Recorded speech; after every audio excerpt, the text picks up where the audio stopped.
Hello everyone, welcome to our session for the ELA platform.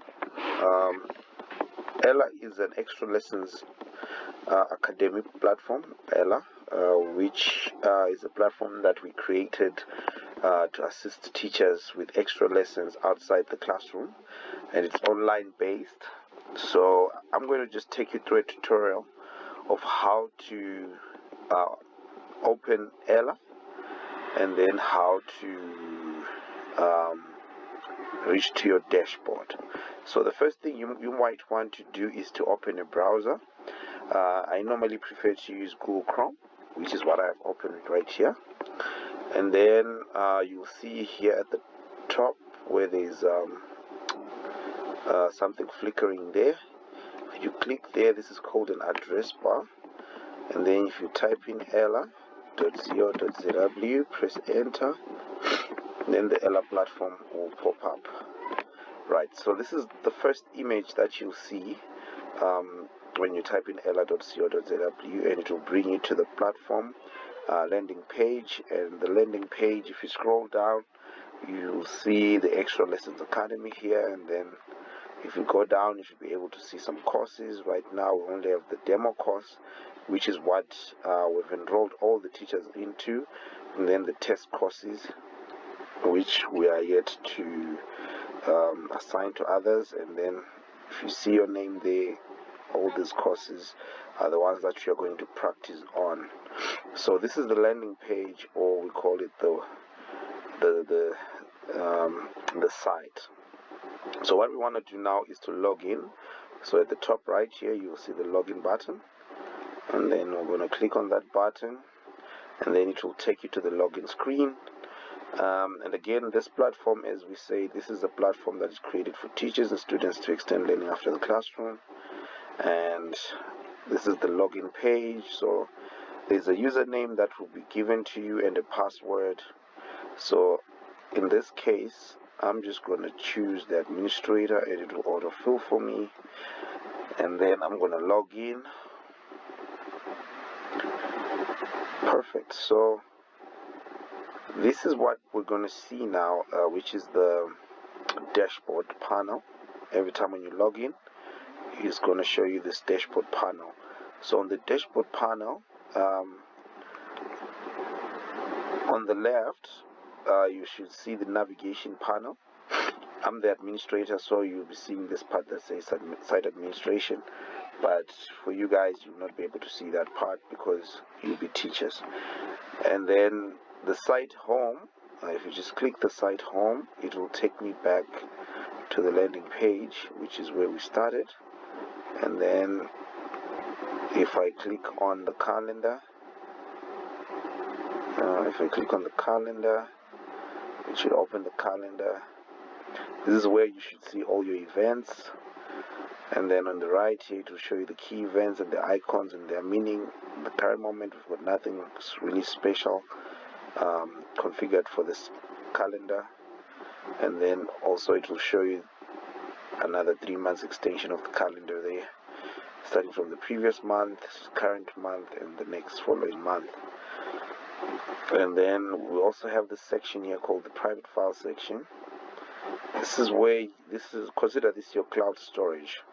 So this is where you can store your notes that you might want to use, your pictures, etc.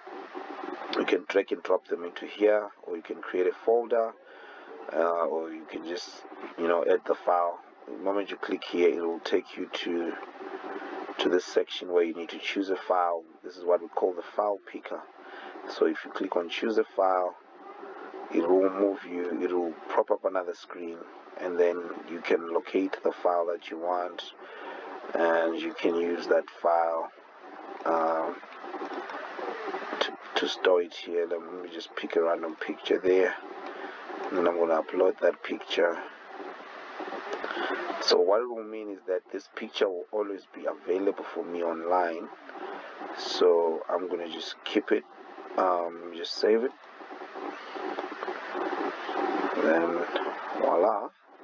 So under my private files now, I've got that image there. So the more I store stuff here, I'll be able to see the stuff. If you notice, there's a scroll bar that appears there. So this is where all your files, whether it's documents, pictures, videos, etc., that you might want to store in there. But I'll discourage you storing videos there.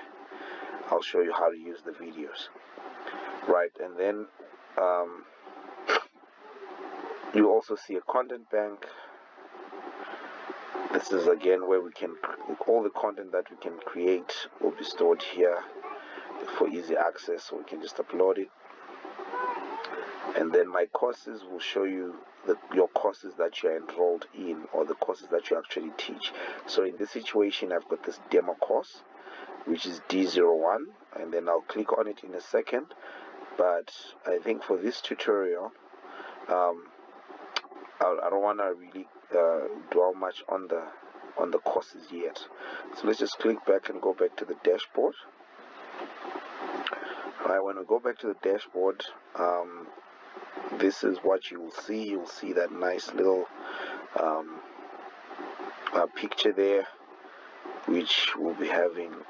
It's more like a slideshow, and then there you go. Classroom anywhere.